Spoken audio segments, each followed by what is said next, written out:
This is going to be a simple restoration of the JBL 4412. This is a studio monitor. It came out between 1987 and 2002. It can handle 150 watts, and as you can see, there's walnut all the way around, and it's 90 dB efficiency, and all this information can be found on hifiengine.com with all the specs. What I'm using is Howard Restore Finish. These cabinets are in pretty good condition, so I thought this would be a great way to show if this stuff works or not. So the cabinets I have, or the speakers I have, are in pretty good condition with some superficial scratches. Some are a little deeper on the top. There's a nick on the side there. The bottom is the worst, but I think the Howards can handle it. But before I do that, I want to sand it down lightly to make sure that I get all those deeper scratches out.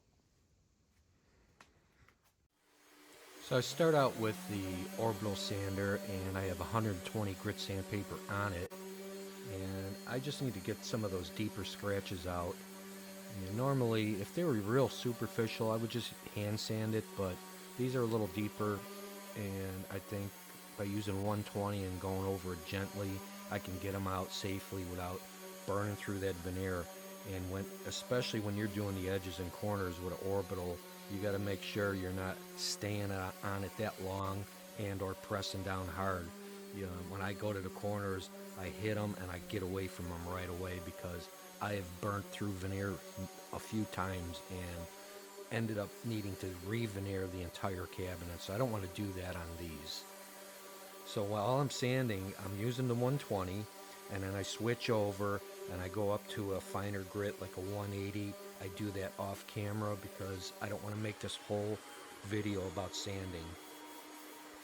But after each step with the orbital, I'll go and hand sand it with 280 to 300 grit just to get any of those swirl marks out.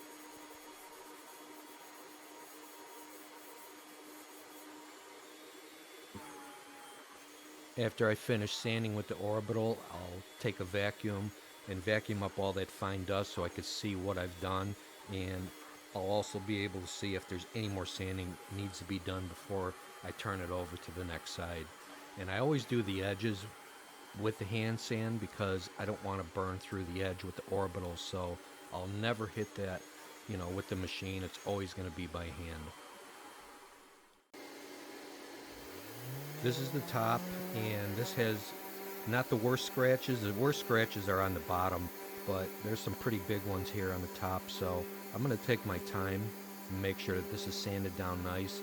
Now notice that when I go to that corner or the edge, I get away from it right away, because again, I do not want to burn any veneer and then have to redo the cabinets completely with new veneer.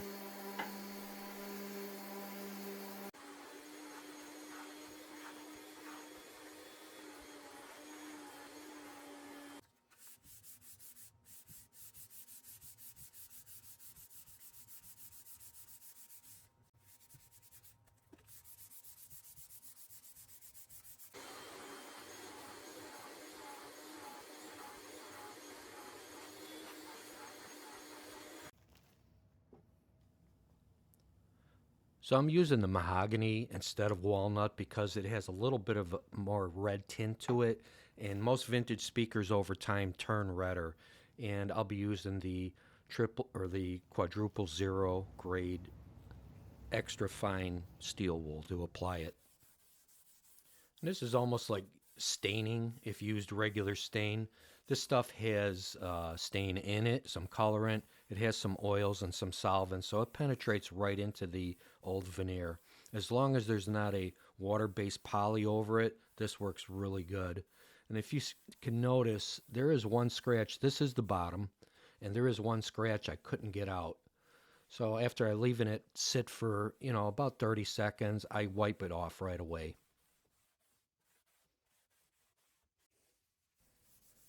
Now, if I'm making this look easy, it is easy.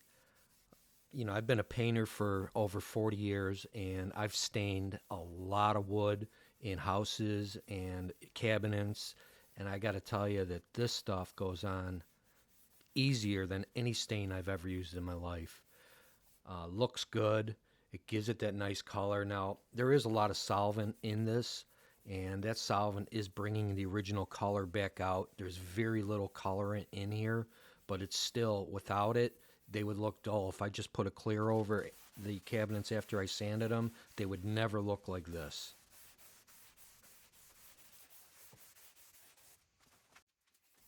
This is the top and the final piece that I'll be staining for this video.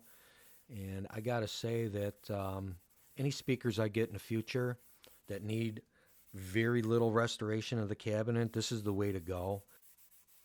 So I'm gonna highly recommend Howard Restore Finish. This stuff is great. I could tell already before they're even dry that these will look phenomenal.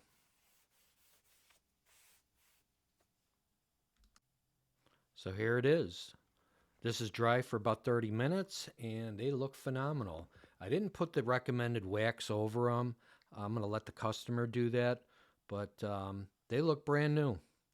So I'm going to give a sample of what they sound like. I'm not sure if my mic's going to capture that, but I'll play a little King Buffalo and see what you think of these speakers. And I'm also going to set them up the right way, the right listening position.